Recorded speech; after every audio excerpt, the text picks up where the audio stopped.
Boa noite. Boa noite. O ex-técnico da Seleção Brasileira de Ginástica Artística, Fernando de Carvalho Lopes, é afastado do clube em que trabalhava. Ele é acusado de abusar sexualmente de atletas. E o medalhista olímpico Diego Hipólito revela que abusos e humilhações são frequentes na ginástica, com a conivência dos técnicos, e que ele já foi vítima. E nesse dia, quando aconteceu isso,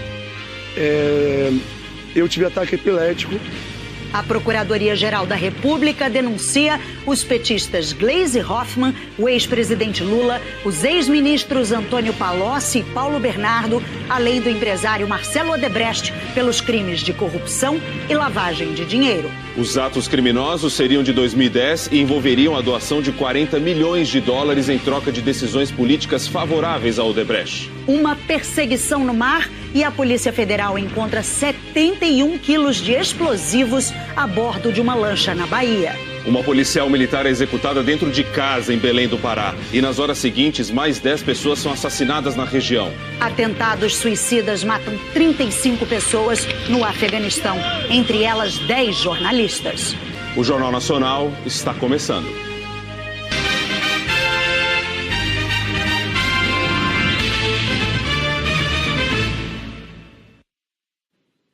O ex-técnico da Seleção Brasileira de Ginástica Artística, Fernando de Carvalho Lopes, foi afastado hoje do clube em que trabalhava. Há quase 2 anos, o Ministério Público de São Paulo recebeu a primeira denúncia de abuso sexual contra o treinador. O maior escândalo de abuso sexual no esporte brasileiro foi revelado com exclusividade pelo Fantástico. A nossa reportagem conversou com cerca de 80 pessoas, entre ginastas, parentes e dirigentes. 40 atletas e ex-atletas afirmaram que foram vítimas de abusos sexuais praticados durante anos por Fernando. Fernando de Carvalho Lopes foi afastado hoje de todas as funções do MESC, clube particular de São Bernardo do Campo, no ABC Paulista. Segundo o clube, Fernando já havia sido afastado dos treinos e passado a realizar apenas funções administrativas em 2016, quando o Ministério Público de São Paulo recebeu a primeira denúncia contra o técnico. Mas, de acordo com alguns depoimentos, Fernando continuava presente no ginásio, instruindo as crianças, como mostra este vídeo, gravado em março de 2017 pela família de uma das crianças e que não quis ser identificada. O caso de Fernando lembra um escândalo recente de abuso sexual nos Estados Unidos. Lá, mais de 260 mulheres denunciaram o ex-médico da Seleção Americana de Ginástica. Em janeiro deste ano, Larry Nassar foi a julgamento pela 3ª vez. Ao todo, ele foi condenado a 360 anos de prisão. A campeã olímpica Ellie Raisman, uma das ginastas que denunciaram o médico americano, postou numa rede social hoje sobre o caso de Fernando Lopes. Estou arrasada por ouvir que muitos ginastas no Brasil foram vítimas de abuso. Os sobreviventes devem ser ouvidos e a justiça feita, afirmou. Denunciar os abusos na formação de ginastas foi também o que motivou essa entrevista dada hoje pelo medalhista olímpico Diego Hipólito, um dos maiores nomes da ginástica brasileira. Diego já tinha falado que não foi abusado sexualmente por Fernando, mas afirmou que sofreu com violências praticadas por atletas mais velhos quando estava no início da carreira e com a conivência dos seus treinadores na época. Mas Diego não citou nomes. Quando eu vi a matéria hoje, que foi no Globo Esporte, foi a primeira vez que eu tive coragem de contar para minha mãe que eles me faziam ficar pelado e pegar com anos uma pilha com uma pequena pasta de dente, colocar uma pasta de dente em cima e a questão da humilhação. E nesse dia, quando aconteceu isso, eu tive ataque epilético e depois, por ter tido ataque epilético, eu não consegui fazer a prova toda pelado, que depois a gente tinha que colocar ainda com anos, não podia ajudar com a mão. Você tinha que se agachar, pegar a pilha com anos e depois deixar dentro de um tênis, num buraquinho com um tênis. E se você caísse, se a pilha caísse fora, você tinha que voltar e fazer a prova de novo. Isso, eu fiquei muito nervoso com a situação acontecendo, me deu desespero. Os bullies, eles aconteciam regularmente, sempre pelos alunos mais velhos, mas com a conivência do técnico. Você quer falar o nome de alguém? Eu prefiro não expor, porque eu não sei se eles me dão o direito, mas foi com muitas pessoas, muitas. Apesar de tudo que viveu, Diego seguiu na ginástica. Mas, segundo as vítimas do técnico Fernando de Carvalho Lopes, vários atletas abandonaram o MESC por causa dos abusos do treinador. Alguns deles se transferiram para São Caetano, onde Marcos Gotto, coordenador técnico da seleção e técnico do campeão olímpico Arthur Zanetti, os recebeu. As vítimas também contaram que ouviram piadas de Marcos Gotto. Ele sabia de tudo. Todo mundo que foi treinar com ele falou pra ele, e ele, zoava as pessoas, mas ele nunca tomou uma posição. O Marcos Gotto no ginásio, ele zoava a gente, falava assim, não consegue fazer barra aqui, vou te levar pra sala pra ver se você consegue. O Marcos chacotava bastante. Por que, ao invés de fazer piada, ele não fez alguma coisa pra ajudar? Marcos Gotto ainda não quis se manifestar. Também procuramos a Confederação Brasileira de Ginástica e o Comitê Olímpico do Brasil para repercutir a reportagem do Fantástico. Ninguém quis se pronunciar hoje. Assim como o Fernando, que por telefone já tinha negado as acusações. Eu nunca fui um técnico legal. Eu fui um técnico sempre muito rigoroso, às vezes até demais. E eu acho que, por outro lado, eu tive um problema de ser um cara que muitas vezes misturei. De achar que eu era mais do que técnico. Eu achei que eu podia ser um amigo, que eu podia ser um pai, que eu podia ser qualquer outra coisa. Então isso, talvez, tenha dado uma margem de interpretação errada para cada um deles. Mas, a ponto desse tipo de acusação, eu não tenho que falar. Eu acho que eles vão ter que provar. Eu sei que eu tenho a minha consciência limpa no que diz respeito, que eu nunca estuprei ninguém, que eu nunca molestei ninguém, no intuito como está sendo colocado, entendeu? O promotor Luiz Marcelo Mileu e a delegada Tereza Alves de Mesquita Gurian, responsáveis pelo caso, disseram que não podem gravar entrevista porque a investigação está sob sigilo. A Secretaria de Segurança Pública de São Paulo não autoriza entrevistas nem responde sobre o inquérito. Em nota, o Ministério do Esporte disse condenar todo e qualquer caso de assédio e abuso sexual e defender a completa investigação do caso por parte das autoridades competentes, com punição exemplar dos responsáveis. Também em nota, o Ministério dos Direitos Humanos informou estar acompanhando com atenção as investigações do Ministério Público e que o caso também está sendo acompanhado pelo Conselho Nacional dos Direitos da Criança e do Adolescente. O Ministério lamentou o caso e ressaltou a importância da denúncia para a prevenção e enfrentamento da violência sexual contra crianças e adolescentes. A Confederação Brasileira de Ginástica acabou de se pronunciar. Em nota, informou que vai adotar providências urgentes junto com o Ministério Público do Trabalho, que coopera nesta área. A Confederação vai ouvir o treinador da seleção brasileira, Marcos Gotto, e afirmou que nenhum caso de assédio ou abuso ficará sem rigorosa apuração e eventual sanção. 10 pessoas foram assassinadas na região metropolitana de Belém. Os homicídios aconteceram logo após uma policial militar ser executada dentro de casa ontem à tarde. Os investigadores apuram se os crimes têm relação. A cabo da PM, Maria de Fátima Cardoso, foi enterrada no fim da tarde. Ela tinha 49 anos, 21 dedicados à polícia militar. Todos os dias saímos, nossos pais, nossos filhos, sabemos se vamos voltar. Não temos mais paz. Só temos lágrimas. A policial foi assassinada com 3 tiros ontem à tarde, depois que bandidos invadiram a casa dela em Ananindeua, região metropolitana de Belém. Maria vinha sofrendo ameaças de morte e contava com a segurança de policiais quando chegava ou saía de casa. Depois da morte da PM, houve uma série de assassinatos na Grande Belém. Entre a tarde e o fim da noite de domingo, 10 pessoas foram executadas em diferentes bairros. A polícia não confirma se há relação entre os crimes. Em um ano, é a 8ª vez que a Grande Belém vive uma onda de violência. Em 5 casos, os homicídios ocorreram após as mortes de policiais. Este ano, 21 PMs foram assassinados no Pará. Mulheres de policiais fizeram um protesto exigindo mais segurança. Hoje teve mais violência. 8 pessoas foram mortas em Belém e Ananindeua. Uma das vítimas morreu depois de uma troca de tiros com a polícia. Segundo as investigações, o suspeito estava com a arma da policial militar Maria de Fátima. O governador do Pará, Simão Jatene, do PSDB, se reuniu com a cúpula da segurança pública e anunciou medidas para tentar conter a violência. Entre elas, o reforço de 800 PMs no patrulhamento da região metropolitana e a troca do sistema de bloqueio dos sinais de celulares nos presídios do estado.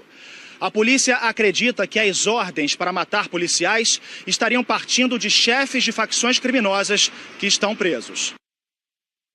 A Polícia Federal apreendeu 71 quilos de explosivos numa lancha em Salvador. Os policiais perseguiram a embarcação de helicóptero e houve troca de tiros. A operação assustou os moradores deste bairro em Salvador. Na madrugada, a Polícia Federal abordou uma lancha na Baía de Todos os Santos e trocou tiros com quem estava na embarcação. Uma moradora gravou o tiroteio. Atirando na lancha, meu Deus! Quando abri a janela, eu me assustei com tanta bala. Eu nunca vi uma coisa dessa. Segundo a polícia, os ocupantes da lancha possivelmente pularam no mar e fugiram. À deriva, o barco bateu nas pedras e ficou danificado. Dentro da embarcação foram encontrados 71 quilos de explosivos. A PF acredita que o grupo planejava um ataque a caixas eletrônicos. O marinheiro da lancha contou à polícia que tudo começou aqui neste cais em Salvador ontem, no início da noite. Ele disse que foi contratado para fazer uma viagem até a ilha de Itaparica, mas que acabou rendido por 6 homens armados que assumiram o controle do barco e o obrigaram a seguir com eles. Minutos depois, o marinheiro foi jogado ao mar. Quando chegou lá na frente do navio ali, do segundo navio lá, eles me jogaram. Outros 2 suspeitos de fazer parte da quadrilha foram presos em Candeias, na região metropolitana de Salvador, e levados para a sede da Polícia Federal. A partir de julho, o valor do benefício médio do Bolsa Família terá um reajuste de 5,67%, ou pouco mais de R$10. Passará para quase R$ 188. O aumento, anunciado hoje pelo governo, terá um impacto adicional de 684 milhões nas contas públicas. Atualmente, o programa transfere recursos a 13 milhões e 600 mil famílias em todos os municípios do país. As contas do setor público consolidado tiveram o pior resultado para o mês de março em toda a série histórica, iniciada em 2001. Segundo o Banco Central, o déficit primário foi de 25 bilhões e 135 milhões de reais. Isso quer dizer, as despesas do governo federal, estados, municípios e empresas estatais, somadas, superaram a arrecadação com impostos e contribuições. Essa conta não inclui os gastos com o pagamento dos juros da dívida pública. Último dia para entregar a declaração do imposto de renda. O prazo termina às 11h59 da noite, ou seja, daqui a pouco mais de 3 horas. A Cláudia Bontempo está em Brasília e tem o balanço da Receita Federal, não é isso, Cláudia? Boa noite para você. Ainda falta muita gente entregar a declaração, hein?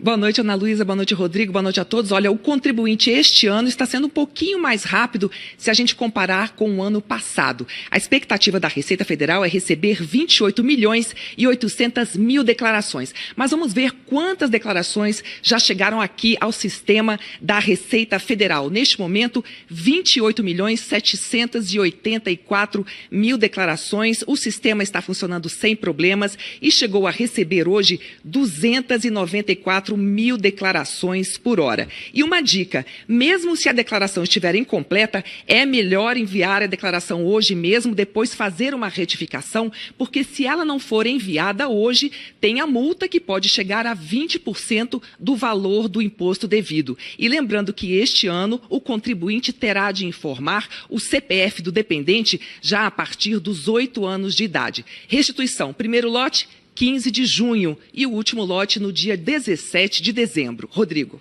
Ana Luísa. Obrigada, Cláudia, pelas informações. É hora da previsão do tempo, hoje com a Eliana Marques. Oi, Eliana, boa noite. Como vai ser o feriado, hein? Boa noite para você, Ana Luísa, para o Rodrigo e para todos. Olha, feriado com sol em grande parte do país, no centro-oeste de Santa Catarina, também em quase todo o Paraná, em grande parte de São Paulo, no Rio de Janeiro, no Espírito Santo, em Minas Gerais, no centro-oeste tempo firme em Mato Grosso do Sul, Goiás e sul de Mato Grosso e tempo seco no sertão da Bahia e no centro-sul do Tocantins. Nas outras áreas do país que estão em verde aqui no nosso mapa, previsão de chuva e risco de alagamento e deslizamento no litoral do Rio Grande do Norte, da Paraíba, de Pernambuco, de Alagoas. Inclusive, hoje já choveu bastante em Maceió, também no Recife. E quem avisa sobre esses riscos aqui é o CEMADEM, o Centro Nacional de Monitoramento e Alertas de Desastres Naturais. Em Salvador, amanhã já deve chover pouco, mas em Fortaleza e em São Luís são esperados volumes de chuva maiores. Agora, onde os temporais devem ser mais intensos, em Macapá, são esperados 66 milímetros de chuva, o que é muito para um dia só. Manaus vai ter menos chuva e Palmas é a única capital da região norte com tempo seco amanhã e máxima de 35 graus. Em Cuiabá vai fazer 35 graus também, já em Goiânia e em Brasília o dia começa friozinho, depois esquenta. Todas essas capitais aqui sem previsão de chuva, porque estão numa área onde o ar seco está predominando. E como a gente vê aqui, ele também está comandando o tempo no sudeste do Brasil. Ana? E como ficam as temperaturas no sudeste, Eliana? Olha, por aqui o feriado também começa friozinho, com mínima de 16 graus no Rio de Janeiro, também em Belo Horizonte, 18 graus aqui em São Paulo, mas depois vai esquentando, máxima de 33 no Rio, 28 em BH e de 27 graus aqui em São Paulo. Na capital paulista, as nuvens vão aumentar amanhã, vai ventar também por causa da passagem de uma frente fria em alto mar, frente fria que pode provocar chuva fraca no litoral sul de São Paulo a partir da tarde. Também deve provocar chuva aqui no litoral do Paraná e até na região de Curitiba e deve levar mais chuva ao leste de Santa Catarina, onde já choveu hoje, e também ao Rio Grande do Sul. Agora, os volumes devem ser pequenos nas capitais e em Porto Alegre até vai dar uma refrescada amanhã, máxima de 25 graus, a mesma de Curitiba. Em Florianópolis, os termômetros já podem chegar aos 27 graus. E maio, que começa amanhã, deve ser um mês com chuva abaixo da média na região sul, também na Grande São Paulo e no sul de Mato Grosso do Sul. E aqui, olha, em grande parte do Nordeste, onde o mapa está laranja, e também da região norte. Agora, pode chover acima do normal, onde o nosso mapa está azul, principalmente oeste do Amazonas, sul de Mato Grosso e também entre o leste de Minas, o Espírito Santo e o Rio de Janeiro. Em maio também começa a esfriar e o frio está previsto para chegar principalmente na segunda quinzena do mês, Ana. E é muito bem-vindo, Eliana. Obrigada. Boa noite para você. Eu gosto também. Boa noite. Tchau, tchau. Pelo menos 35 pessoas morreram em uma série de ataques no Afeganistão. 10 jornalistas e 11 crianças estão entre as vítimas. Um dia trágico no país abalado por guerras e violência há mais de 15 anos. A imprensa foi o novo alvo do terrorismo do Estado Islâmico. Num ataque duplo dentro da área de segurança máxima de Cabul, o primeiro homem-bomba detonou seus explosivos perto da sede do Serviço Secreto Afegão e atrás da Embaixada dos Estados Unidos. O segundo se disfarçou de repórter, se misturou aos jornalistas que correram para o lugar do primeiro atentado suicida e se explodiu, entre câmeras e microfones. Alguns repórteres morreram na hora, outros no hospital de emergência, para onde a maioria dos feridos foi levada. O número de mortos está piorando a cada hora, entre eles o chefe de fotografia da agência de notícia France Press de Cabul, Shah Marai. Autor de dezenas de matérias sobre o conflito afegão, recentemente Marai enfatizou a sua angústia. Eu não consigo ver uma saída para o Afeganistão. O porta-voz da Comissão Europeia, Margaritis Schinas, declarou que mesmo na guerra existem leis e que os civis e os jornalistas que arriscam suas vidas para contar e denunciar nunca deveriam ser um alvo. Never be a target. Algumas horas depois, se espalhou a notícia de que no leste do país, assaltantes desconhecidos mataram um jornalista da BBC afegã, Ahmed Shah.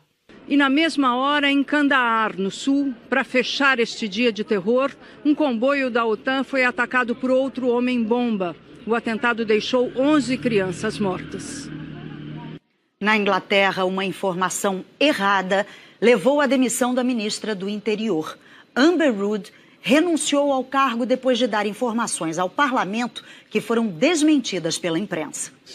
Foi a quarta mudança no gabinete da primeira-ministra britânica em 6 meses. Theresa May perdeu uma das principais aliadas. Amber Rudd era cotada até para substituir a chefe um dia. O erro, imperdoável para os britânicos, aconteceu durante o depoimento a uma comissão de parlamentares na semana passada. A ministra do Interior negou que o governo tivesse metas para deportar imigrantes ilegais. Mas depois a imprensa britânica divulgou um documento que comprova a existência dessas metas. Não está claro se a ministra mentiu ou se foi apenas incompetente por não saber o que se passava dentro do próprio ministério. Mas a posição dela ficou insustentável. Na carta de demissão enviada ontem, Amber Rudd disse que estava entregando o cargo porque deu informações incorretas aos parlamentares. O substituto é Sajid Javid. Filho de um motorista de ônibus paquistanês, ele é o primeiro britânico de origem asiática e o primeiro muçulmano a assumir o Ministério do Interior. A saída de Amber Rudd foi mais graciosa do que a do ex-colega Damien Green. No ano passado, o então primeiro secretário de Estado estava sendo investigado por acessar material pornográfico num computador de trabalho, mas disse que não sabia da investigação. Quando ficou comprovado que ele tinha sido avisado pela polícia, Green foi demitido. E mesmo negando a acusação relacionada à pornografia, precisou se desculpar pela mentira.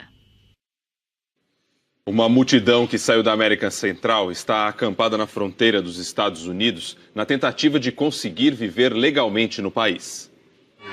O olhar já chegou ao outro lado da fronteira e viu um monte de gente dando as boas-vindas. Mas para atravessar a cerca, os imigrantes ainda têm que enfrentar o processo legal e a oposição do presidente americano. As famílias chegaram ontem à fronteira do México com os Estados Unidos. E a primeira resposta do governo americano foi: eles têm que esperar. O posto de controle disse que não tinha capacidade de atender mais ninguém. Dormiram todos na rua. Os cidadãos de Honduras, Guatemala e El Salvador começaram a viagem um mês atrás. Percorreram mais de 4.000 quilômetros pelo México, a pé, de ônibus e de trem. Dormiram na rua e em abrigos. Chegaram a ser mais de 1.000, mas muitos ficaram pelo caminho. Agora são 150 pessoas. Este rapaz disse: viemos não porque queremos, mas porque a situação está muito feia em nossos países. Está muito feia em nossos países. O grupo afirma que fugiu de perseguição política e da ação de gangues. Agora eles esperam ser reconhecidos como refugiados pelo governo americano. O presidente Donald Trump, que já chamou a caravana de bagunça, disse hoje que os Estados Unidos precisam de leis de imigração mais duras. O processo que esses refugiados têm pela frente agora não é nada fácil. Eles são levados a centros de detenção e as famílias frequentemente são separadas. Os homens costumam ficar detidos por mais tempo. Os refugiados precisam convencer o governo americano de que estavam sofrendo perseguição nos seus países. Se conseguirem, ainda tem que esperar por uma audiência na justiça. O processo todo pode levar meses ou até mais de um ano. O primeiro-ministro de Israel, Benjamin Netanyahu, acusou o Irã de ter mentido para esconder o programa de armas nucleares. Em um pronunciamento em inglês para a mídia internacional, o líder israelense disse ter provas de que o regime dos ayatolás mantém um projeto secreto para construir uma bomba atômica. Na apresentação, mostrou pastas e CDs que confirmariam essas acusações, mas não deixou claro como conseguiu os documentos do Irã com mais de 50.000 páginas. Netanyahu declarou ainda que o Irã estaria violando o acordo assinado com as potências mundiais em 2015. O presidente americano, Donald Trump, afirmou que viu parte da apresentação do seu aliado no Oriente Médio e que a situação era inaceitável, mas não descartou negociar um novo acordo com Teherã. O governo iraniano declarou que o que foi apresentado é uma recapitulação de velhas alegações e uma tentativa infantil de influenciar a decisão de Trump sobre a possibilidade de manter um acordo nuclear com o Irã. A Procuradoria-Geral da República denunciou o ex-presidente Lula e 3 ex-ministros dos governos do PT por corrupção e lavagem de dinheiro. Eles são acusados de receber propina da Odebrecht em troca de favores políticos em 2010. A denúncia foi apresentada agora há pouco ao Supremo Tribunal Federal. E é para falar sobre isso que vamos então ao vivo até Brasília com Délis Ortiz, vai trazer mais informações sobre esta nova denúncia. Boa noite. Boa noite, Bocardi. Boa noite, Ana Luísa. Boa noite a todos. A denúncia se baseia em delações de executivos da Odebrecht. Foram denunciados o ex-presidente Lula, os ex-ministros Antônio Palocci e Paulo Bernardo, a ex-ministra senadora Gleisi Hoffmann, além do empresário Marcelo Odebrecht. Segundo a Procuradora-Geral da República, Raquel Dodge, os atos criminosos começaram em 2010, quando a Odebrecht prometeu ao então presidente Lula doação de 40 milhões de dólares em troca de decisões políticas que beneficiassem o grupo econômico. As investigações revelaram que o dinheiro ficou à disposição do Partido dos Trabalhadores. A procuradora Raquel Dodge destaca que, além dos depoimentos dos delatores, a prática dos crimes foi comprovada por documentos apreendidos, como planilhas, mensagens e quebra de sigilos telefônicos. Entre as contrapartidas oferecidas pelo PT à Odebrecht, segundo a denúncia, está o aumento da linha de crédito do BNDES para Angola. A PGR afirma que em 2014, Gleisi Hoffmann e o marido dela, Paulo Bernardo, aceitaram receber via Caixa 2 a doação de 5 milhões de reais destinados à campanha eleitoral. A denúncia foi encaminhada ao relator da Lava Jato, o ministro do Supremo, Edson Fachin. Raquel Dodge afirma que o esquema tinha 4 núcleos específicos: político, econômico, administrativo e financeiro, e pediu a condenação de Lula, dos ex-ministros Paulo Bernardo e Antônio Palocci e do chefe de gabinete Leônidas Dallagnol por corrupção passiva e de Marcelo Odebrecht por corrupção ativa. No caso da senadora Gleisi Hoffmann, presidente do PT, além da corrupção ativa, a denúncia inclui lavagem de dinheiro. Bocardi. Délis Ortiz, ao vivo de Brasília. A defesa do ex-presidente Lula diz que vai analisar a denúncia antes de se pronunciar. O PT divulgou nota em nome do partido e da presidente Gleisi Hoffmann, em que afirma que a Procuradoria, mais uma vez, está atuando de maneira irresponsável, formalizando denúncias sem provas a partir de delações negociadas com criminosos em troca de benefícios. O PT declarou ainda que a PGR tenta criminalizar ações de governo e que as acusações são falsas e incongruentes. A defesa de Marcelo Odebrecht e da Odebrecht declarou que ambos estão à disposição da Justiça e reafirmam o compromisso de esclarecer os fatos já delatados. Nós não conseguimos contato com os ex-ministros Antônio Palocci, Paulo Bernardo, nem com Leônidas Dallagnol. A defesa do ex-governador de Minas Gerais, Eduardo Azeredo, do PSDB, entrou com os chamados embargos de declaração no Tribunal de Justiça. Esse recurso pede esclarecimentos sobre a decisão do julgamento dos embargos infringentes, que confirmou na semana passada a condenação em segunda instância do ex-governador. Eduardo Azeredo foi condenado no caso conhecido como Mensalão Tucano, a 20 anos e 1 mês de prisão por peculato e lavagem de dinheiro. Os embargos de declaração não alteram a decisão. O julgamento do novo recurso ainda não tem data marcada. O ministro Luiz Felipe Salomão, do Superior Tribunal de Justiça, determinou que uma ação penal contra o ex-governador de Santa Catarina, Raimundo Colombo, do PSD, saia do tribunal e seja encaminhada para a Justiça Eleitoral do Estado. A decisão é semelhante à de outros governadores que renunciaram ao mandato para poder concorrer nas próximas eleições e perderam o foro privilegiado. De acordo com delatores da Odebrecht, Colombo recebeu 9 milhões de reais via Caixa 2 entre 2010 e 2014. Em troca, Colombo teria prometido privatizar a Companhia de Saneamento do Estado. O delator, Fernando Reis, disse que os estudos para a privatização foram interrompidos depois da Operação Lava Jato, quando a Odebrecht suspendeu os pagamentos. A assessoria de Raimundo Colombo disse que o ex-governador está tranquilo e considera que depois das investigações a ação será arquivada. A assessoria disse ainda que Colombo tem todos os elementos para fazer os esclarecimentos necessários. Em Minas, um projeto de mediação de conflito está mudando a rotina de violência em escolas públicas. Nessa companhia policial para menores infratores em BH, chegam todos os dias muitos casos de alunos que vieram direto das escolas, nos carros da polícia, porque ameaçaram professores ou deram socos num colega. A diretora de uma escola municipal diz que é preciso agir com intuição para saber que atitude tomar. Se um aluno, por exemplo, traz um armamento para a escola, isso não é resolvido com um diálogo.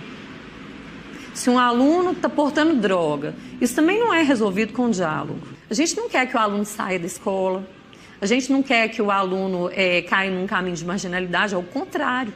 A gente quer que ele perceba que existe regra, que tem uma possibilidade de diálogo e que ele passe a usar isso ao invés da violência. Um projeto desenvolvido pelas Secretarias de Educação de Minas, Ministério Público, Tribunal de Justiça e o FMG quer transformar os conflitos em oportunidades de mudança para os jovens e resolver tudo dentro da própria escola. Eu acho que o encarceramento não reeduca ninguém.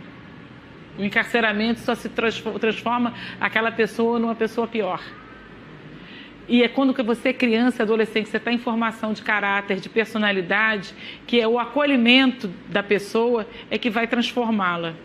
Não é a punição, o castigo, a raiva, a vingança. Educadores voluntários e até alunos de 240 escolas públicas estão sendo treinados para ser mediadores. Há 3 anos, essa escola municipal aqui de Belo Horizonte tinha muitos casos de violência entre os alunos. Até revólveres eram encontrados nas mochilas. Mas aí a direção resolveu criar uma comissão para mediar os conflitos. As brigas, as confusões diminuíram muito e as notas aumentaram. A diretora conta que o clima de tranquilidade na escola fez aumentar a atenção dos alunos nas salas. Se esses conflitos são resolvidos, existe um impacto na aprendizagem. Na grande maioria, a gente consegue resolver com a conversa. Então, dentro da escola, brigas violentas, hoje eu posso afirmar que não existe. Essa é uma mesa de mediação. As 3 adolescentes dizem que andam se estranhando por causa de fofocas. Os mediadores se reuniram com elas e vão conversar durante alguns dias até encontrar uma solução para o conflito. Se a gente não se respeitar, a gente sempre vai buscar um conflito com o outro. Essas outras 2 meninas chegaram a brigar na porta da escola. O caso foi para mediação e o problema resolvido. A conversa alivia a gente, né? A gente não caça briga, só apenas conversar. Depois dessa confusão, o mediador chamou a gente, sentou comigo, com a diretora, com a menina, que eu sempre brigava, fez a mediação e pôs todos os pingos nos is. Depois desse dia, finalizou tudo. Hoje nós somos colegas. Logo mais, depois de Tela Quente, tem o Jornal da Globo. Boa noite. Boa noite, bom feriado e até amanhã.